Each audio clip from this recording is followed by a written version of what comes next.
চীনের সঙ্গে দ্বিপক্ষীয় সম্পর্ক আরও জোরদার করার বিষয়ে কাজ করা হবে বলে জানিয়েছেন প্রধানমন্ত্রীর পররাষ্ট্র বিষয়ক উপদেষ্টা হুমায়ুন কবির। সোমবার দুপুরে সচিবালয়ে মন্ত্রিপরিষদ বিভাগে প্রধানমন্ত্রীর সঙ্গে চীনের রাষ্ট্রদূত ইয়াও ওয়েনের সৌজন্য সাক্ষাৎ শেষে তিনি একথা জানান।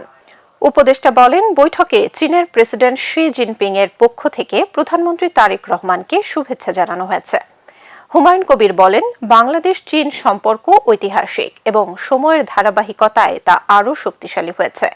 চীন বাংলাদেশের একটি গুরুত্বপূর্ণ উন্নয়ন সহযোগী দেশ। ভবিষ্যতে এই সম্পর্ককে নতুন মাত্রায় নেয়ার বিষয়ে আলোচনা হয়েছে। তিনি আরও জানান, প্রধানমন্ত্রীকে চীন সফরে আমন্ত্রণ জানানো হয়েছে, তবে এখনো সফরের সময়সূচি নির্ধারণ করা হয়নি। অভ্যন্তরীণ অগ্রাধিকার শেষ করে উপযুক্ত সময়ে সফর বিবেচনা করা হবে। এছাড়া তিনি বলেন, চীন সরকার বাংলাদেশের জনগণের রায়কে স্বীকৃতি দিয়েছে এবং সেই শুভেচ্ছা জানাতেই রাষ্ট্রদূতের এই সাক্ষাৎ।